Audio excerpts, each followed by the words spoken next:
Bab 015 Start. Rahmi saat ini sudah di apartemennya, dia akan memulai misinya. Pertama-tama dia mengecek dulu keadaan Viko, di sini Viko hanya duduk saja. Dia sudah makan terlihat dari bungkus makanan yang berserakan. Setelah itu beralih ke CCTV rumah sakit tempat Viko sebelumnya. Ternyata dia sudah tahu adiknya menghilang, terlihat di sana Felix murka dan kelimpungan.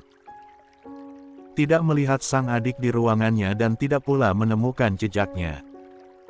Arur sial, siapa yang berani bermain-main denganku, murka Felix membanting semua benda di ruangan. Itu. Cari keberadaan Viko, gue yakin dia diculik. Dia belum pulih, belum bisa berjalan dengan benar. Tidak mungkin dia pergi sendiri, perintah Felix pada tangan kanannya. Kaparat. Siapa yang berani bermain-main dengan saya, apa Algaskar? Tapi tidak mungkin. Dia tidak tahu kalau Viko belum meninggal, Felix berusaha berpikir. Sayangnya dia akan sulit menemukan pelaku. Karena yang melakukannya adalah orang yang tidak akan pernah dia sangka-sangka.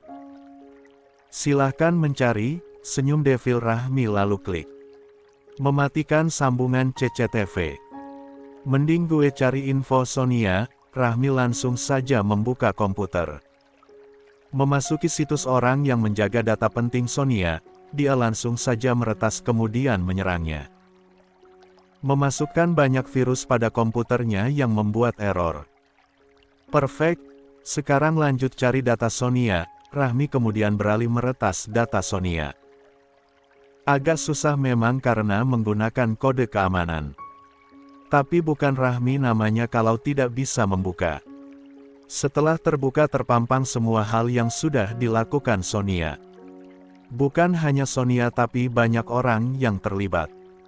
Dan Rahmi mengenal nama lain selain Sonia. Sally Handoyo, Guman Rahmi, yang masih mematung. Apa dia orang tua Felix dan Viko?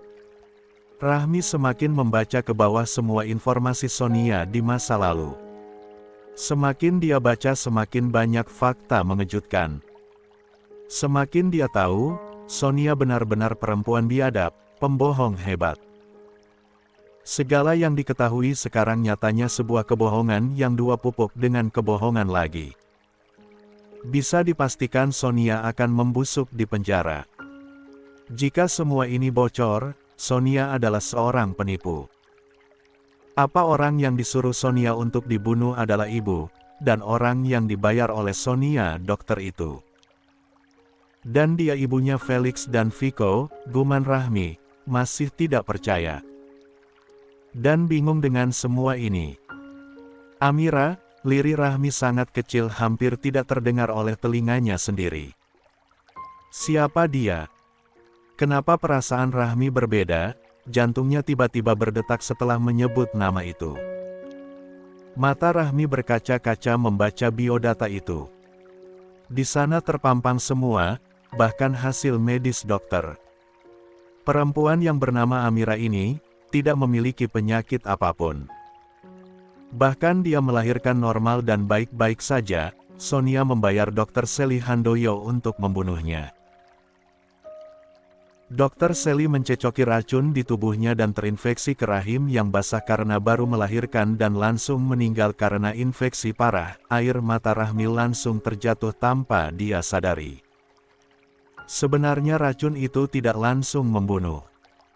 Tapi karena menjalar ke rahim yang baru melahirkan sehingga dia tidak bisa bertahan. Apalagi kondisi tubuh yang lemah karena melahirkan, Rahmi terus membaca informasi yang dia dapat. Dadanya sesak, tiba-tiba dia tidak bisa mengeluarkan suara apapun. Ada apa sama gue sih, kenapa sesek gini, lirih Rahmi memegang dadanya. Dia kemudian keluar dan beralih untuk mencari biodata sang ayah.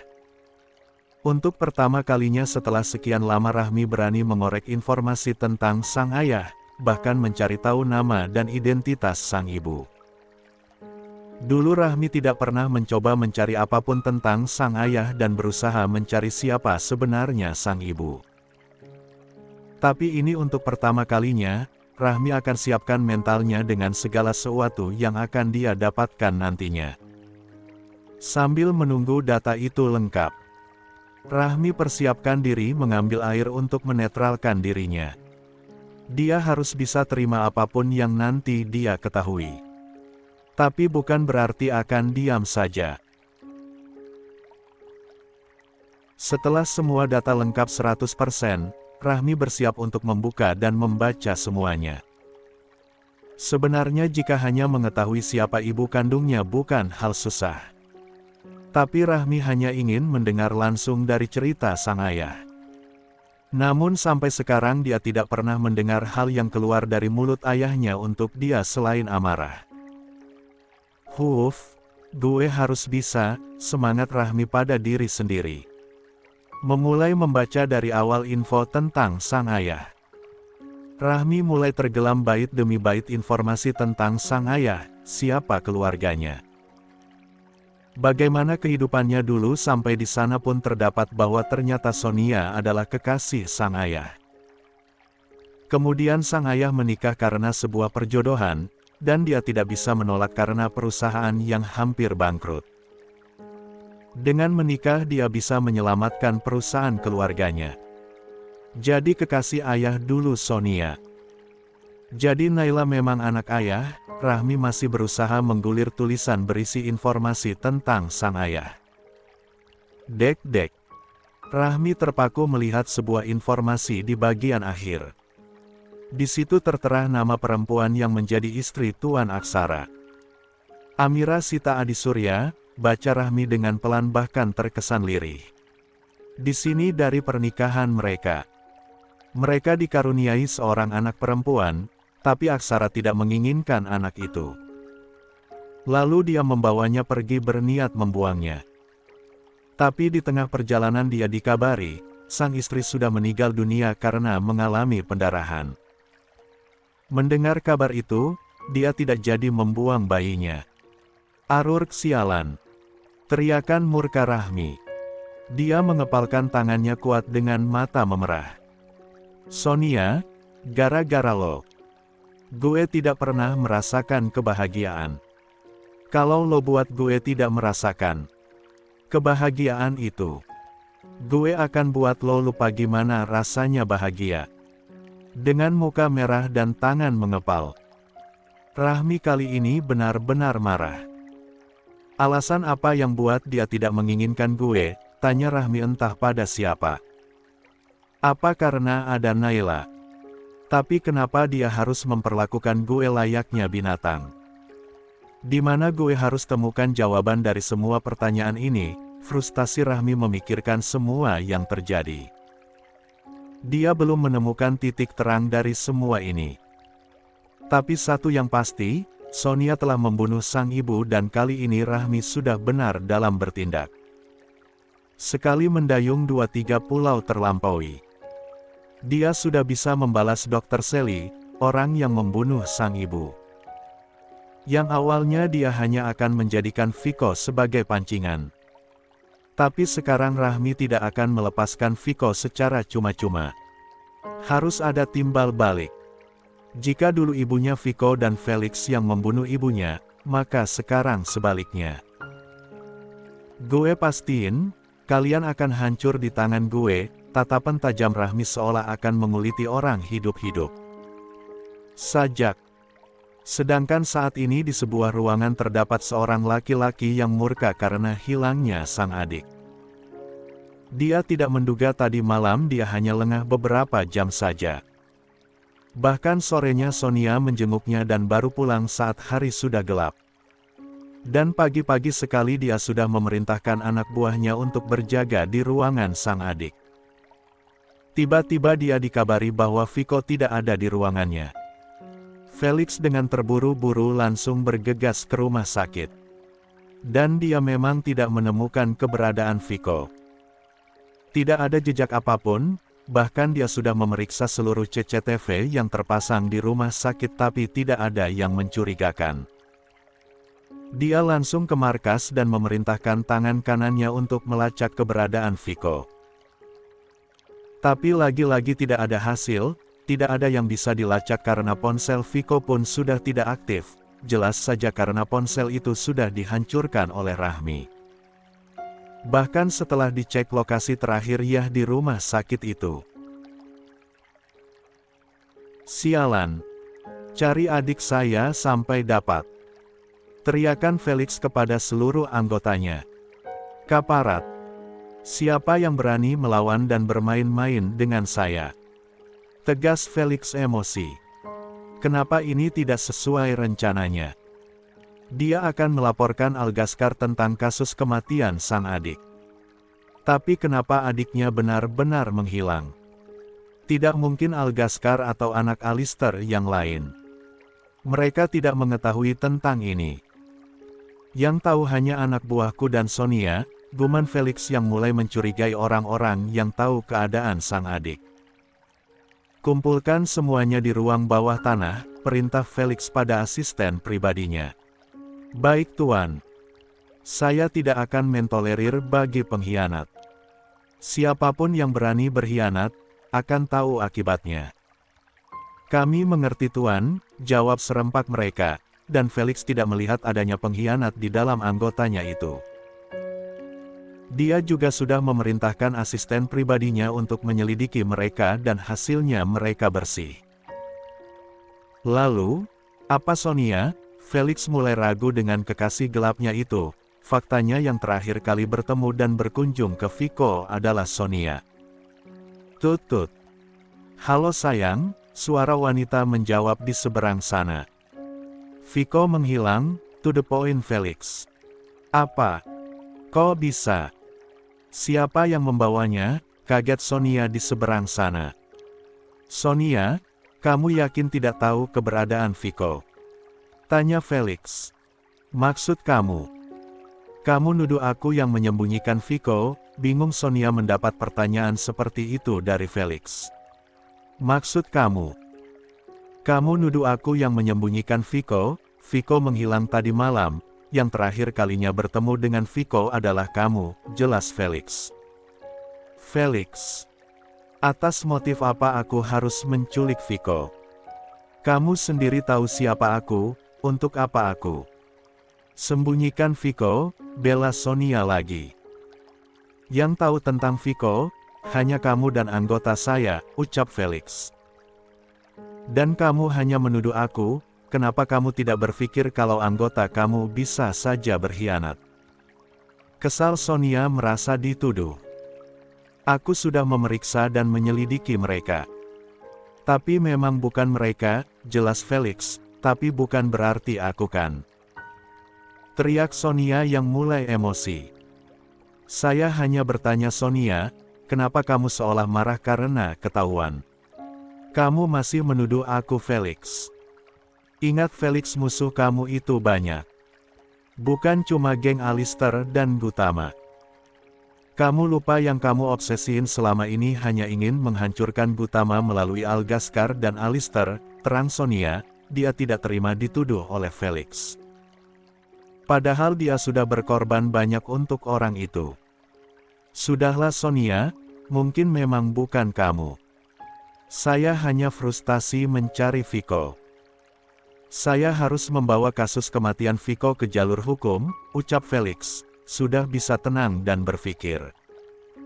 Kamu yakin? Sedangkan Viko kita tidak tahu di mana, tanya Sonia. Itu gampang, karena yang berhubungan dengan Viko hanya Alistair. Kalau memang mereka yang menculik kita bisa menuntut kasus penculikan, ide Felix lagi. Benar-benar dendam dengan Algaskar. Dendam antara orang tua mereka harus berimbas ke anak-anaknya. Aku ikuti rencanamu saja, kata Sonia kemudian sambungan dimatikan. Pena. Kini Rahmi sudah mendapat garis besar dari segala teka-teki kehidupan sang ibu dan ayahnya. Satu hal yang akan Rahmi lakukan, yaitu membalas segala penderitaannya dan sang ibu. Tidak terkecuali sang ayah. Rahmi tahu ayahnya masih menjalin hubungan dengan Sonia dulu setelah menikah dengan ibunya. Bahkan sampai hamil Naila, jelas saja karena Rahmi dan Naila seumuran. Tapi masih ada yang menjanggal di sini, Brian Aksara tidak tercatat sebagai anak ayahnya atau anak ibunya. Maupun Sania, di sini Brian hanya sebagai keturunan keluarga Aksara. Bukan Amar Aksara, ayah Rahmi. Masa gue harus cari tahu semua silsilah keluarga ayah? Tapi jelas di sini Brian bukan kakak kandung gue, tapi dia keturunan Aksara. Bahkan gue nggak tahu tentang semua keluarga ayah. Liri Rahmi miris, bahkan dia tidak tahu tentang keluarga sang ayah. Kecuali ayahnya sendiri. Begitupun dengan ibunya. Pencariannya lanjut nanti aja.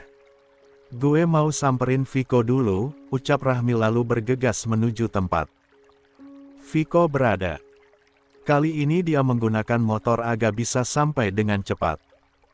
Di sini Rahmi berada di sebuah ruangan tempat dia menyekap Viko. Gue kira kakak lo hebat, tapi ternyata enggak juga. Ini udah hampir seharian lo hilang, tapi belum ditemuin juga. Nada mengejek Rahmi pada Viko yang duduk bersandar di ranjang kecil itu. Lepasin gue bangsat, teriakan Viko setelah sedari tadi menahan emosi. Awalnya gue mau lepasin lo, karena semua yang gue cari udah gue dapat.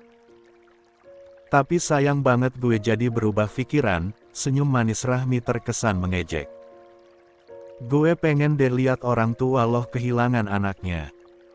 Orang tua lo di mana sih, luar negeri ya? Tanya Rahmi membuat Viko kaget, bagaimana bisa dia tahu keberadaan orang tuanya, dan apa tadi katanya, kehilangan anaknya.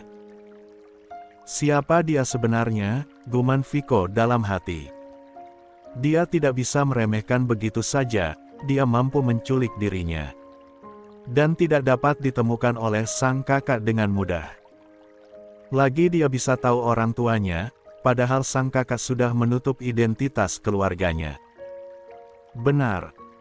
Tidak banyak yang tahu kalau nama belakang Felix dan Viko adalah Handoyo. Dan orang tuanya sudah berada di luar negeri belasan tahun, dulu ibunya pernah tinggal di Indonesia tapi setelah kematian ayahnya. Ibunya memilih ke luar negeri, hanya dia dan Felix tinggal di Indonesia itu pun bolak-balik ke luar negeri. Siapa lo sebenarnya, dan apa mau lo?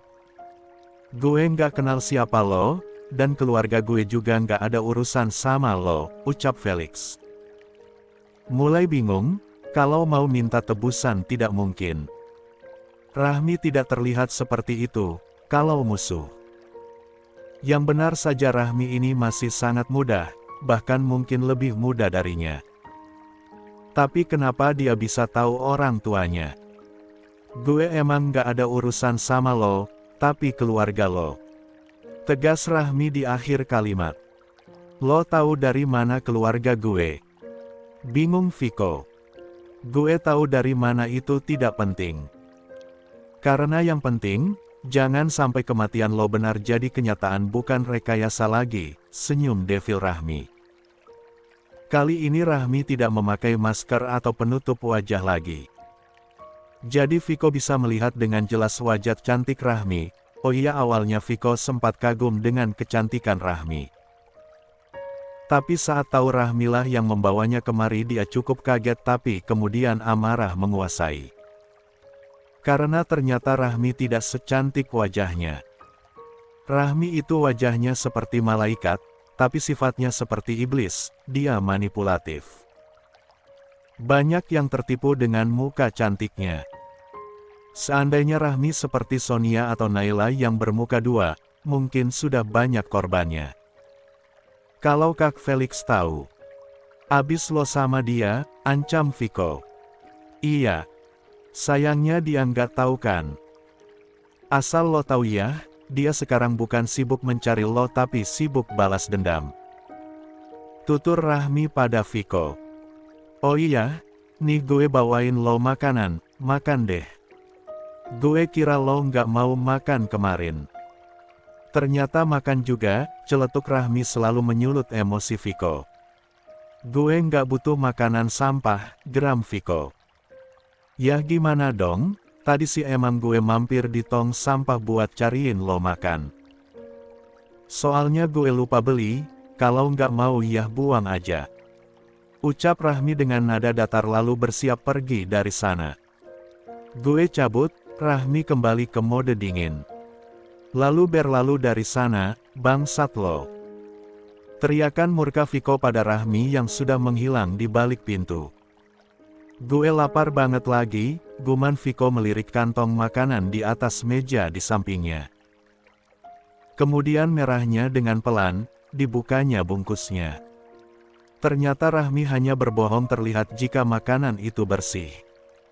Di dalamnya nasi untuk 2 porsi, beberapa ayam dan lauk lainnya. Terlihat enak, membuat Viko langsung memakannya tanpa malu. Toh tidak ada Rahmi di sini, pikirnya. Tidak tahu saja dia kalau Rahmi melihatnya dari CCTV.